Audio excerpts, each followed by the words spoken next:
Dear learners, today I welcome you to this MOOCs course on oral history.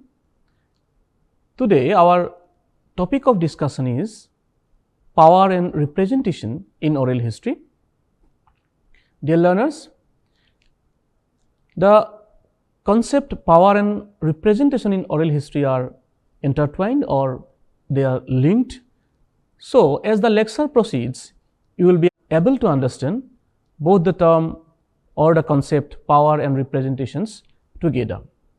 Let us see what is power and representation in oral history. Power and representations are important areas of discussion in oral history theory. Far from being a neutral technique for challenging information about the past, oral history is a deeply rational practice in which authority, voice, interpretation, and meaning are constantly negotiated. As Lynn Abrams argues in oral history theory, oral history interview is a site where social relations are enacted and where unequal structures of power, which is rooted in class, gender, race, education, age, institutional authority, shape what is said, how it is said, and how it is ultimately represented.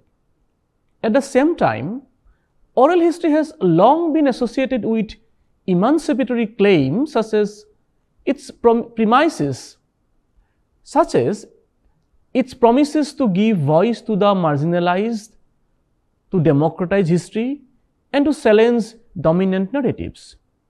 This twin dimension, that is the power as a constraint and power as possibility, make oral history both ethically demanding and theoretically rich.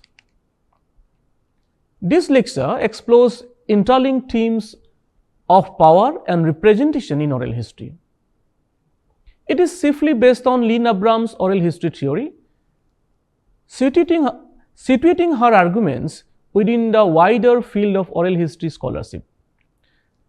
The lecture examines how power operates in the interview relationship, how representation is shaped through memory, narrative, and performance, and how oral historians have dealt with questions of authority, empowerment, and ethical responsibility.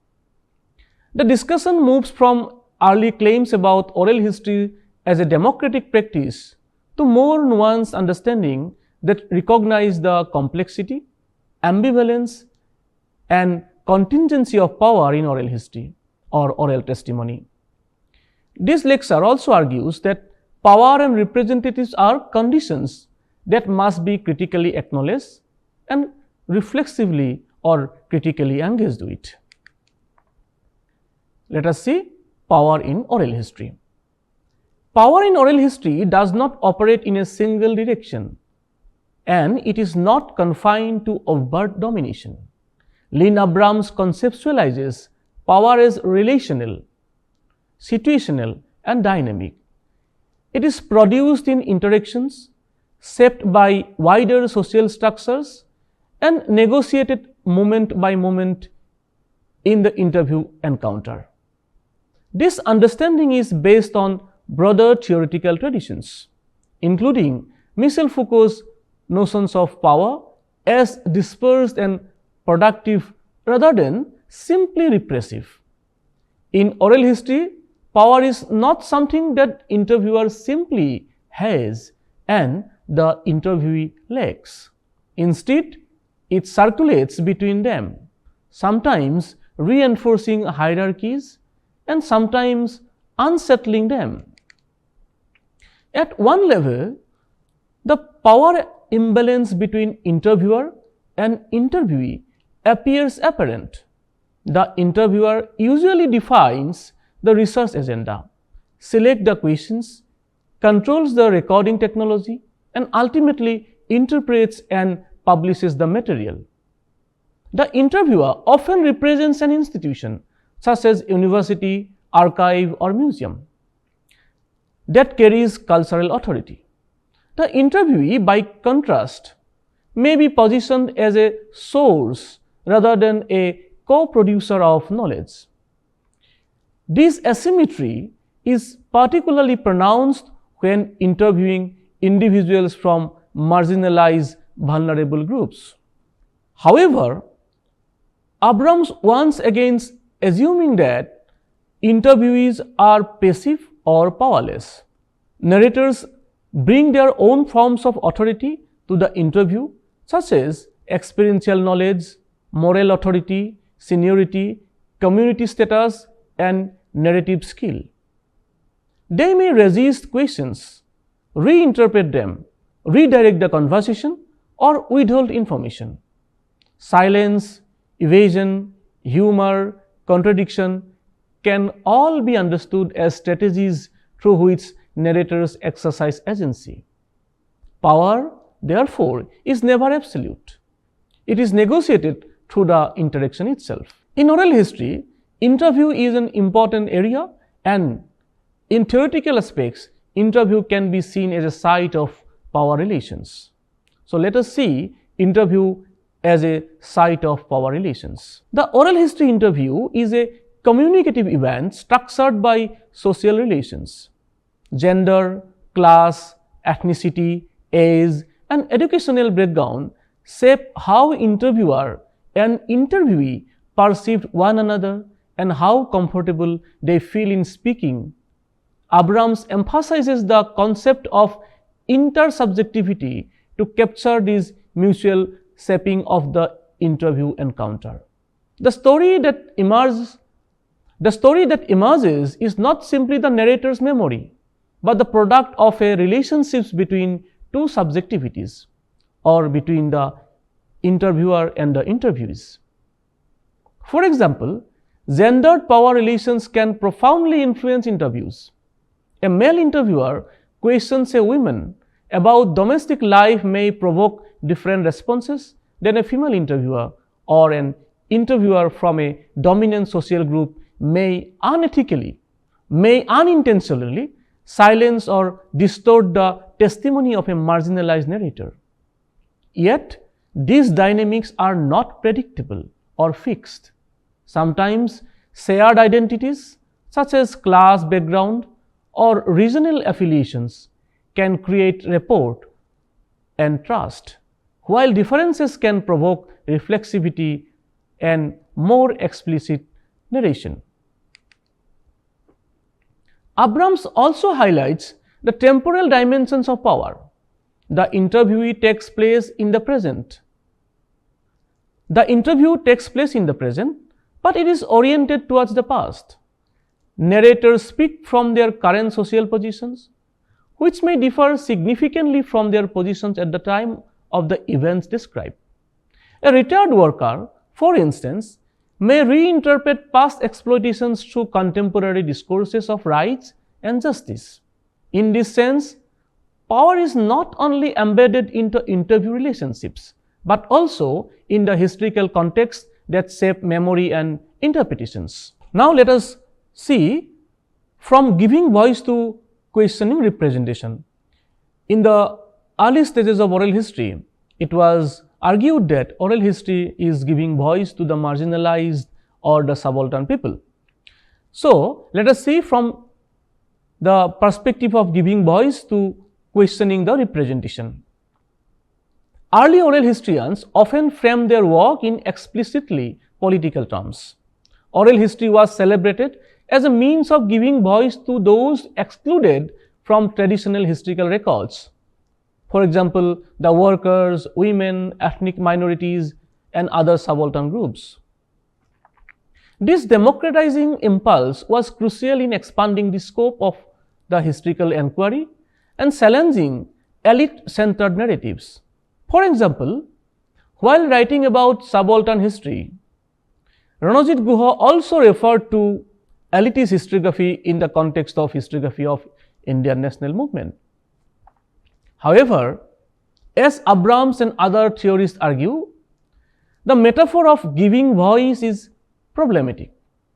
It implies that interviewee lacks voice until the historian bestows it upon them, thereby reproducing a paternalistic power relation. Moreover, it obscures the fact that voices are always mediated by transcription, by editing, and by interpretation. Representation is never a transparent act. It involves selection, framing, and authorial invention. Lucia Pacerini's critique of facile democratization is central here. She warned that celebrating oral history as inherently democratic risks turning it into an uncritical enterprise that romanticizes popular memory. For Pacerini, the task of the oral historian is not simply to amplify voices, but to analyze how memory is shaped by ideology, culture, and unconscious processes. She emphasized on observing the interview as a complex power play with many possible voices. Abrams builds on these insights by insisting that representation must be understood as a process of meaning making rather than mere reproduction. So, in this sense, representation is a process of meaning making in oral history. Representation, narrative, and meaning. Representation in oral history is closely tied to narrative. Narrators do not simply recount events, they construct stories with plots, characters, moral evaluations, and emotional arcs. These narratives draw on culturally available forms such as life course models, gender norms, and political discourses, and shape how experiences are understood and communicated. Abrams emphasizes that narrative is a key site where power operates. Dominant narratives can constrain what can be said and how it can be said. For example, national narratives of progress or sacrifice of any country or region may shape how individuals remember war, migration, or labor. At the same time, personal narratives can challenge and complicate these dominant frameworks by introducing ambiguity, contradiction, or alternative values. The oral historian's role in representing these narratives is therefore full of responsibilities. Choices about quotation, editing, and contextualization influence how narrators are portrayed. A fragmentary or contradictory account may be interpreted as confusion or unreliability, or it may be read as evidence of trauma, ambivalence, or resistance. Thus, representation is an interpretive act that carries ethical and political weight. Transcription, editing, and the political representation. So, representation is also affected by the transcription and editing in the process of oral history. The movement from spoken word to written text is a crucial moment in the exercise of representational power. Transcription is not a neutral technical process. It involves decisions about what to include, what to omit, and what to render speech on the page, and how to render speech on the page.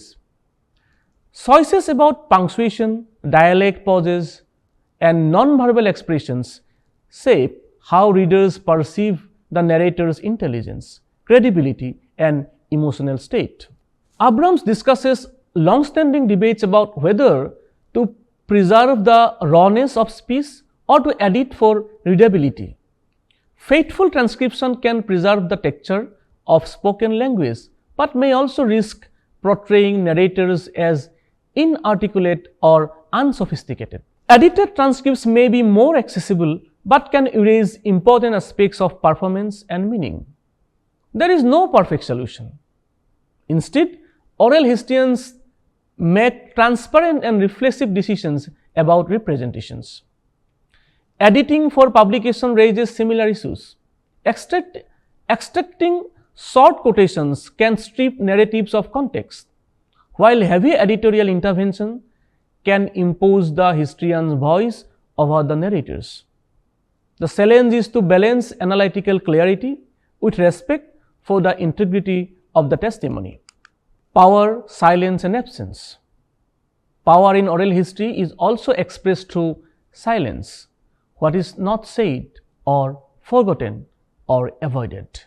Abrams treats silence not merely as a lack but as a meaningful presence. Silences may reflect trauma, shame, social taboo, or political repressions. They may also be strategic, allowing narrators to protect themselves or others. Interpreting silences require sensitivity and restraint. To force articulation where silence prevails can reproduce forms of domination. At the same time, ignoring silence may mean missing crucial dimensions of historical experience. Oral historians must therefore develop interpretive frameworks that recognize silence as an active component of representation. So, these are the arguments put forward by Lynn Abrams. One of the enduring claims made for oral history is its potential to empower participants. Sharing one story can be affirming, beneficial, and politically meaningful. Community oral history projects, in particular, often aim to foster collective identity and social change. Abrams approaches empowerment with cautious optimism.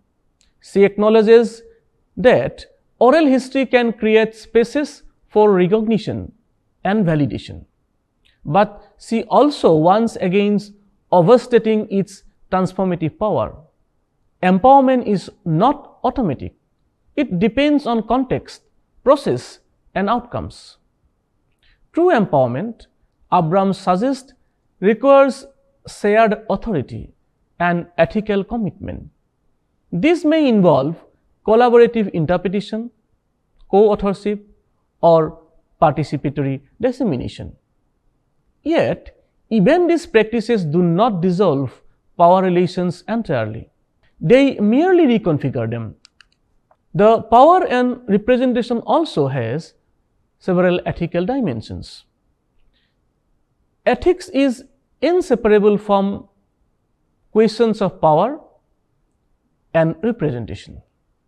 Informed consent, confidentiality, and respect are not procedural formalities but ongoing practices that must adapt to changing circumstances. Abrams highlights the importance of recognizing the narrators may not fully anticipate how their words will be used or interpreted in the future. The ethical responsibility of the oral historian extends beyond the interview itself to the long-term representation and circulation of narratives. Digital technologies have intensified these concerns by making oral histories more accessible and potentially more vulnerable to misuse. Power in this sense extends across time as well as space. Power, representation, and historian's authority. A crucial dimension of power in oral history lies in the authority of the historians as interpreter and author. Even when oral historians emphasize collaboration and shared authority, the final act of interpretation usually rests on the researcher. It is the historian who selects excerpts, frames arguments, and situates narratives within broader historiographical debates. Abrams stresses that this authorial power must be recognized rather than concealed. Claims of neutrality or transparency can mask the historian's interpretive dominance and reproduce hierarchical relationships under the guise of objectivity. Historians inevitably impose analytical categories onto narratives that may not align neatly with narrators' own frameworks of meaning. And in these categories, they may include class, gender, nation, or identity. This imposition can be productive, allowing personal testimony to speak to wider historical questions, but it can also distort lived experiences. The challenge Abrams suggests is to maintain a dialogue between the narrator's self-understanding and the historian's analytical lens. Representation, in this sense, is a negotiated outcome rather than an unilateral act. Shared authority and collaborative models in oral history. In response to critique of historian-centered authority, oral historians have experimented with models of shared authority. Coined by Michael Frisk, the concept refers to practices that involves narrators more actively in the interpretation, representation, and dissemination of the stories. Abrams treats shared authority as an ethical aspiration rather than a fully attainable condition. Power asymmetries can be eliminated, but they can be made more visible and in some cases more equitable. Collaborative practices may include returning transcripts to narrators for comment, involving participants in exhibition design or co-authoring publications. Community-based oral history projects often embody these principles by prioritizing local needs and interpretations over academic agendas. However, Abrams cautions that collaboration itself can become a new site of power struggle. Not all narrators wish to participate in interpretation, and collective decision-making may privilege more articulate or socially powerful voices within a community. Thus, shared authority should not be romanticized.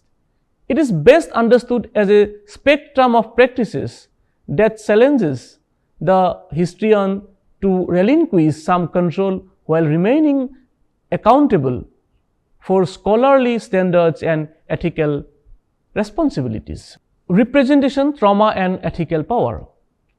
The oral history of trauma brings issues of power and representation into particularly sharp focus. Narrators who have experienced violence, displacement, or profound loss may be vulnerable to re-traumatization through the interview process. Abrams emphasizes that the power to ask questions, to probe silences, and to publish testimony carries significant ethical weight in this context. Representation of traumatic narratives raises difficult questions. How should historians convey suffering without sensationalizing it? How can they respect silence while still acknowledging harm? Abrams argues that ethical oral history practice requires an attentiveness to the narrator's well-being that may sometimes limit the historian's analytical ambitions. In such cases, restraint itself becomes an ethical exercise of power. Moreover, trauma narratives often resist coherent representation. Fragmentation, repetition, and contradiction may characterize these testimonies. Rather than treating such fissures as methodological problems, historians should read them as meaningful expressions of lived experience. Power here lies in the interpretive choice to value complexity over closure. Digital technologies have transformed the power dynamics of oral history representation. Online archives, podcasts, and digital storytelling platforms have expanded access to oral histories, but have also complicated issues of consent, control, and audience. Once placed online, testimonies may circulate far beyond their original context, reaching audiences the narrators never imagined. Oral historians have highlighted that digital dissemination can democratize history by enabling wider participation and engagement. At the same time, it can intensify power imbalances by removing narratives from the control of both narrators and local communities. The historian's responsibility, therefore, extends to anticipating the long-term implications of digital representation and negotiating consent as an ongoing process rather than a one-time agreement. power representation and the Indian context. So, before we conclude, let us briefly see what can be the questions or issues of power and representation in oral history in the Indian context. Although most of the oral history writing, including that of Abrams, primarily are from a Europe-American context, the theoretical insights are also equally relevant to oral history practices in post-colonial societies such as India. Here, power relations are shaped by caste, gender, language, region, and colonial legacies. Oral history has been widely used to recover subaltern voices of peasants, workers, women, and indigenous communities whose experiences are marginalized in official archives. The history and social location, linguistic choices, and institutional affiliations influence representation. Translating oral narratives from regional language into English involves significant interpretive power. Nuances of emotions, metaphor, and cultural references may be lost or reshaped in this process. Abrams' emphasis on reflexivity is therefore particularly pertinent in multilingual and culturally diverse context. In Indian context also, representation should attempt not only to include marginalized narratives, but also to interrogate the power structures that shape their production and reception. So, in conclusion, we can say power and representations are not peripheral concerns in oral history, they are constitutive of the practice itself. In this lecture, we have seen that oral history is a relational, interpretive, and ethically searched methodology in which power circulates between interviewer, narrator, narrative form, and audience.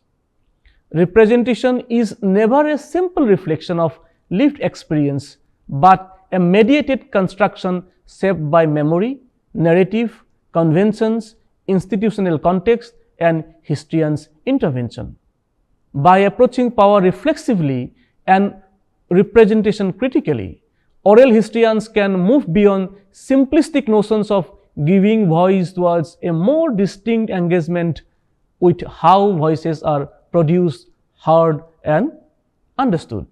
So, power and representations are very crucial aspects of oral history, and they depend on the relations between the interviewer and the interviewee or the narrators.